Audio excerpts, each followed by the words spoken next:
آج سرکار غوث پاک رضی اللہ تعالیٰ عنہ کی مقدس اور پاک محفل ہے جس میں ہم اور آپ سبھی حضرات شریک سعادت ہیں۔ دعا کیجئے کہ سرکار غوث اعظم اپنی بارگاہ میں اس محفل پاک کو اور ہم سب کی محبت کو قبول فرما لیں۔ حضرات یقین رکھیے کہ اگر یہ محفل پاک سرکار غوث اعظم کی بارگاہ میں شرف قبولیت حاصل کر گئی تو انشاءاللہ تبارک و تعالی ہماری دنیا بھی کامیاب ہو جائے گی، ہماری آخرت بھی کامیاب۔ یہ کسی اور کی بات نہیں ہے، یہ سرکار بڑے پیر کی بات ہے۔ میں نے قرآن مقدسہ کی ایک آیت کریمہ تلاوت کرنے کا شرف حاصل کیا ہے۔ اللہ تبارک و تعالی قرآن مقدسہ میں ارشاد فرماتا ہے الا ان اولیاء اللہ لا خوف علیہم ولا هم يحزنون، خبردار بے شک اللہ کے ولیوں کو نہ کوئی خوف ہے نہ کوئی حزن و ملال ہے۔ یہ اللہ کے ولیوں کی شان ہے کہ وہ اس جہاں میں بھی بے خوف ہیں اور اس جہاں میں بھی بے خوف ہیں، نہ یہاں کسی چیز کا اور نہ وہاں کسی چیز کا خوف ہے۔ آپ جملے پر غور کریں، انشاءاللہ تبارک تعالیٰ طبیعت بات ہوگی۔ حضرات اللہ کے ولیوں کی یہ شان ہے کہ وہ یہاں بھی بے خوف ہے اور وہاں بھی بے خوف ہے، نہ یہاں کسی چیز کا انہیں کوئی خوف ہے نہ حزن و ملال ہے، نہ وہاں پر انہیں کوئی چیز کا خوف ہے نہ حزن و ملال ہے۔ آخر آپ سوچیں گے کہ ایسا کیوں ہے؟ اولیاء کی شان اتنی بلند کیوں ہے؟ ولیوں کی شان کو اللہ نے اتنا بلند کیوں کیا؟ آئیے جہاں بھی بے خوف و بے خطر ہے وہاں بھی بے خوف و بے خطر ہے، نہ دنیا میں ان کو کسی چیز کا خوف ہے نہ آخرت میں کسی چیز کا خوف ہے۔ تو ذرا قریب سے آپ سمجھنے کی کوشش کیجئے کہ یہ کون ہے، اولیاء کہتے کس کو ہے، اولیاء کی جماعت کا مطلب کیا ہے، اولیاء کی شان کیا ہے؟ حضرات محترم بلا تمثیل سمجھیے، ولی کا معنی دوست کے ہوتے ہیں، ولی اللہ یعنی اللہ کے دوست ہوتے ہیں۔ اب آپ ذرا سوچئے، میری طرف توجہ کیجئے، آپ ذہن کو حاضر کیجئے کہ جو اللہ کا دوست ہو جائے، جو اللہ کا پیارا بن جائے، جو اللہ کا محبوب بن جائے، اسے کیسے خوف ہو سکتا ہے؟ اس لیے کہ دنیا میں بھی جو ہے وہ خدا کی خدائی چل رہی ہے اور آخرت میں بھی خدا کی خدائی چل رہی ہے۔ تو جب خدا ان کا دوست ہے تو اس سے پتا چلا کہ وہ دنیا میں بھی بے خوف ہیں اور آخرت میں بھی بے خوف ہیں۔ سبحان اللہ سبحان اللہ، بے شک سبحان اللہ۔ خدا کی رضا حاصل ہو گئی ہے، وہ خدا ان سے راضی ہو گیا ہے، وہ خدا سے راضی ہو گئے ہیں، لہٰذا وہ دونوں جہان میں جو ہے بے خوف و بے خطر ہے۔ حضرات محترم، سرکار بڑے پیر کی شان آپ ملاحظہ کریں گے۔ حضرات ابھی میری پہلی تقریر ہو رہی ہے، میرے بعد تمام بڑے بڑے علماء کرام کی تقریریں باقی ہیں۔ آپ بالکل اطمینان رکھیے اور میں بنیادی گفتگو لے کر کے انشاءاللہ چل رہا ہوں۔ اس کے بعد کا جو ہے ایسا ہمارے تمام علماء کرام جو تشریف لائے ہیں وہ اپنی گفتگو کو پیش کریں گے۔ حضرات آئیے درود شریف پڑھیں، اللہم صلی علی سیدنا شفیعنا نبینا و مولانا محمد بارک وسلم، صلاۃ و سلام علیک یا رسول اللہ صلی اللہ تعالی علیہ وآلہ وسلم۔ حضرات محترم، سرکار بڑے پیر غوث اعظم عبد القادر جیلانی رضی اللہ تعالی عنہ کے والد ماجد کا نام ہے حضرت عبداللہ سوہری۔ ابو صالح جنگی دوست رحمت اللہ تعالی علیہ نام ہے بڑے پیر کے والد کا۔ آپ ایک بہترین گفتگو سماعت کریں، انشاءاللہ یہ آپ کو سالہ سال یہ بات یاد رہے گی۔ میں سرکار غوث اعظم کا آپ کے سامنے رکھنے جا رہا ہوں، آپ انشاءاللہ اسے سن کر کے آپ کا ایمان بھی تازہ ہوگا اور آپ انشاءاللہ اسے یاد بھی رکھیں گے۔ محبت سے کہہ دیں سبحان اللہ۔ تو حضرات، سرکار بڑے پیر کی اتنی بلند شان ہے، آئیے ان کے والدین کا جائزہ لیں۔ اس لیے آپ سمجھدار ہیں، آپ سمجھتے ہیں کہ جو کھیت ہرا بھرا ہوتا ہے اس میں فصل آنے کی اچھی امید ہوتی ہے نا، اور ہر کسان یہی کرتا ہے کہ پہلے وہ فصل کی دیکھ بھال کرتا ہے۔ ابھی آپ نے دھان لگایا، گیہوں لگائیں گے تو سب سے پہلے فصل کی جو ہے وہ کھیتی جو ہے اسے سنبھالی جاتی ہے کہ اگر یہ ہمارے شجر یہ درخت ہرے بھرے رہے تو انشاءاللہ اس میں پھل اچھا آئے گا۔ آپ سمجھنے کی بات سنیں انشاءاللہ۔ تو حضرات، والدین یہ بچوں کے لیے بہت جو ہے انمول چیز ہے، جیسے ماں باپ ہوتے ہیں ان کا اثر بچوں میں بھی ہوتا ہے۔ آئیے، غوث اعظم کی اتنی بلند شان ہے، ابھی شان غوث اعظم آپ علماء کرام سے سماعت کریں گے۔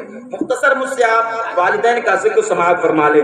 تو حضرات، سرکار بڑے پیر غوث اعظم رضی اللہ تعالیٰ عنہ کے والد ماجد کا نام ہے حضرت ابو صالح جنگی دوست رحمۃ اللہ علیہ، محبت سے کہیں سبحان اللہ۔ سبحان اللہ۔ اور آپ کی والدہ ماجدہ کا نام ہے ام الجبار ام الخیر فاطمہ رضی اللہ تعالی عنہا، اور آپ کے نانا کا نام ہے حضرت عبداللہ صومعی۔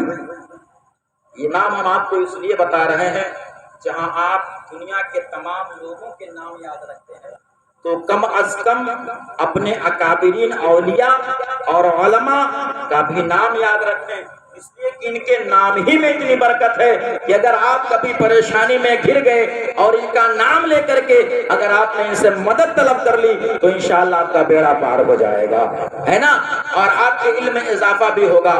تو والد ماجد کا نام ہے حضرت ابو صالح جنگی دوست، اور والدہ کا نام ہے ام الجبار ام الخیر فاطمہ، اور آپ کے نانا کا نام ہے حضرت ابو آپ کے عبداللہ صومعی رضی اللہ تعالیٰ عنہ، یہ آپ کے نانا کا نام ہے۔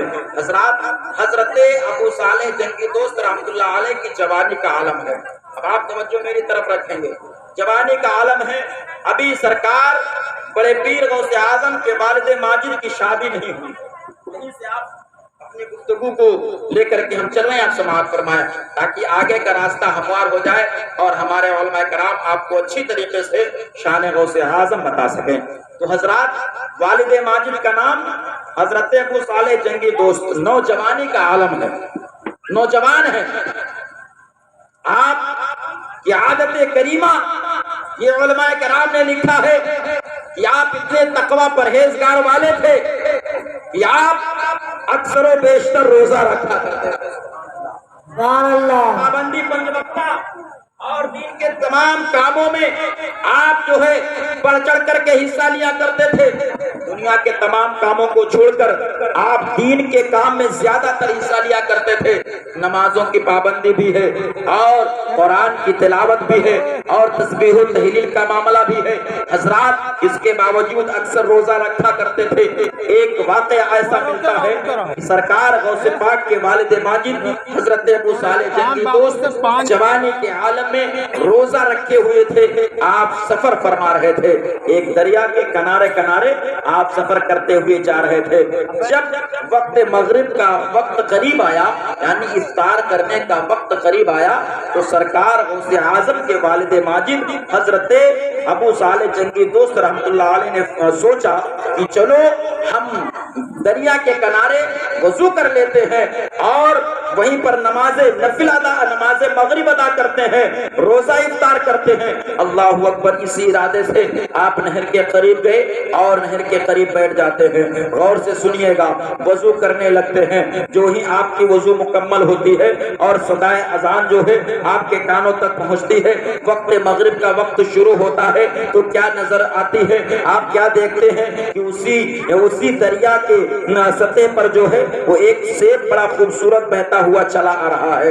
حضرات، جب آپ کی نظر اس سیب پر پڑتی ہے، آپ دل میں سوچتے ہیں کہ میں دن بھر روزہ سے رہا ہوں اور پروردگار عالم نے میری افطاری کا انتظام فرما دیا ہے، لہٰذا بلا کسی سوچے سمجھے، بلا کسی غور و فکر کیے ہوئے، اللہ کا شکر ادا کرتے ہوئے، خدا کی نعمت سمجھتے ہوئے آپ جو اس سیب کو اٹھا لیتے ہیں اور اٹھا لینے کے بعد میں اس سیب کو کھا لیتے ہیں، پانی پیتے ہیں۔ پانی پینے کے بعد جو ہی آپ غور کیجئے گا، یہ سرکار غوث پاک کی بات نہیں ہے، ان کے والد محترم کی بات ہے، ان کے تقوی پرہیزگاری کی بات ہونے جا رہی ہے۔ آپ توجہ سے سنیے گا، ایک ایک جملہ آپ کے دل پر نوٹ ہونا چاہیے۔ حضرات دیکھیے، سرکار غوث اعظم کے والد محترم ہیں، اللہ اکبر، اس سیب کو کھا لینے کے بعد میں جو ہے جب آپ پانی پیتے ہیں اور پانی پینے کے بعد جب نماز کے لیے خدا کی بارگاہ میں حاضر ہو جاتے ہیں، تکبیر تحریمہ پڑھتے ہیں، ہاتھ اٹھا کر کے کانوں تک لے جاتے ہیں، نیت باندھتے ہیں، نماز ادا کرتے ہیں۔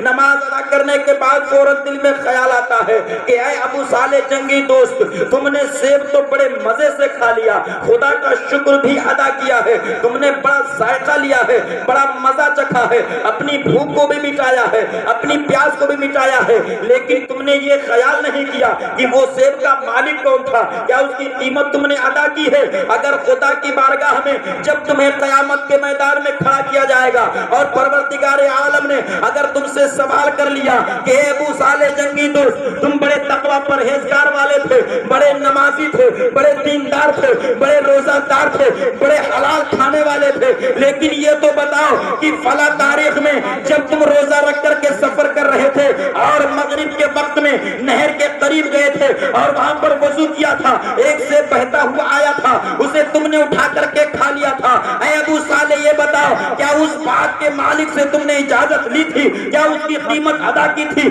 کیسے تم نے کھا لیا؟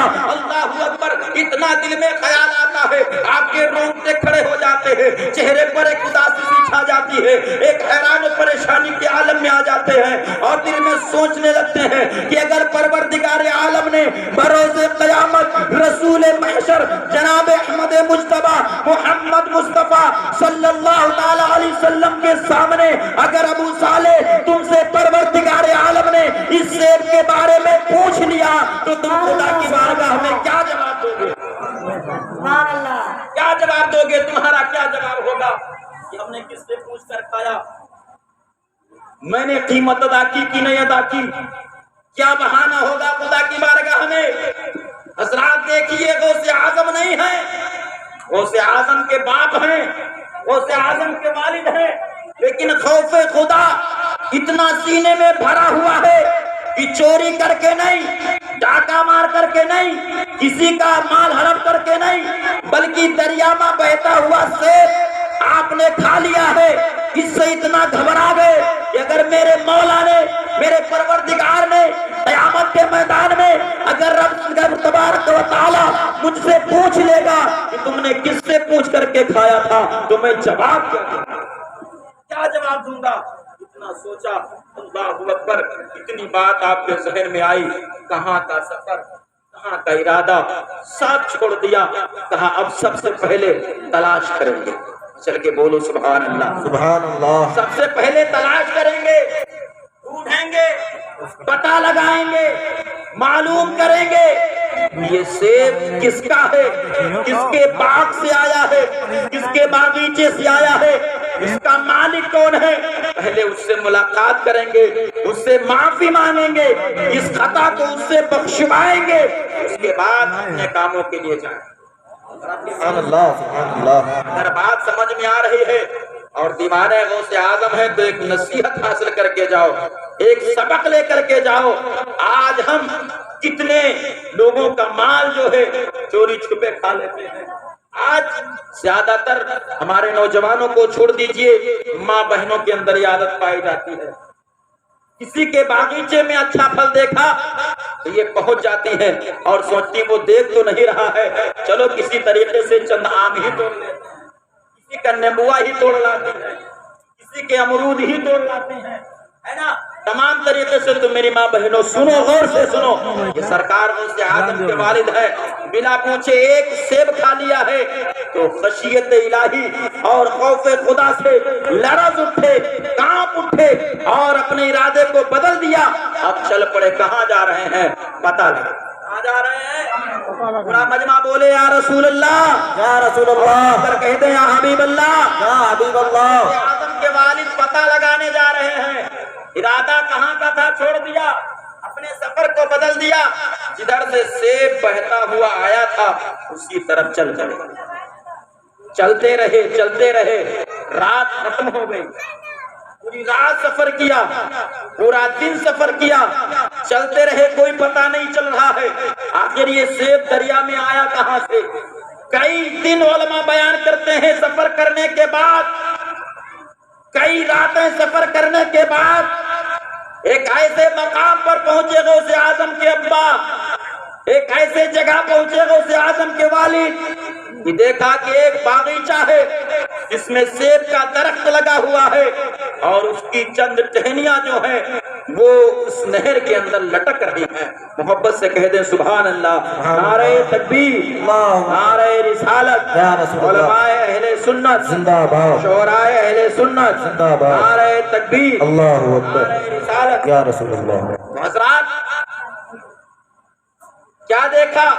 توجہ ہماری طرف دیکھیے، نورانی قافلہ آپ کے روبرو ہو رہا ہے، اور ابھی بھی جید عالم دین باقی ہے، جو عمر میں بھی بڑے ہیں، علم میں بھی بڑے ہیں، بڑے اچھے صلاحیت کے وہ مالک ہیں، اور بڑا اچھا کمال بھی اپنے اندر فن رکھتے ہیں۔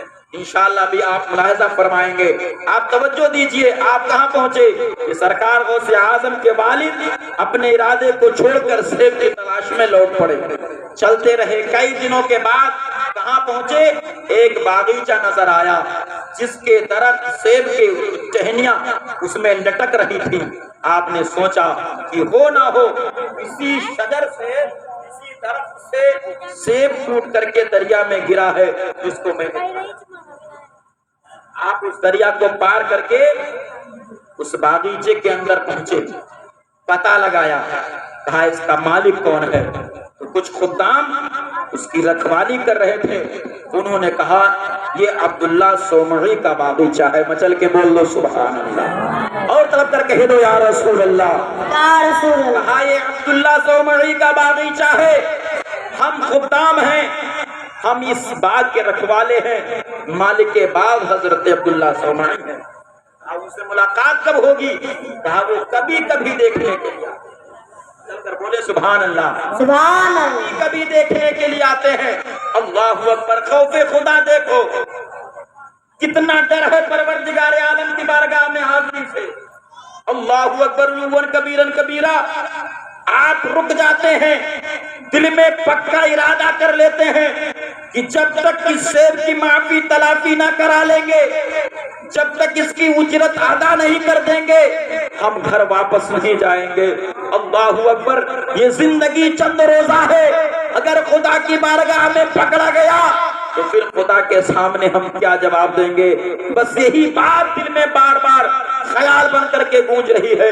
اللہ اکبر، کچھ دن کے بعد حضرت عبداللہ صومعی آتے ہیں، ان کے خدام جا کر بتاتے ہیں حضور والا ایک بڑا حسین چہرے والا، ایک بڑا نورانی چہرے والا، ایک بڑا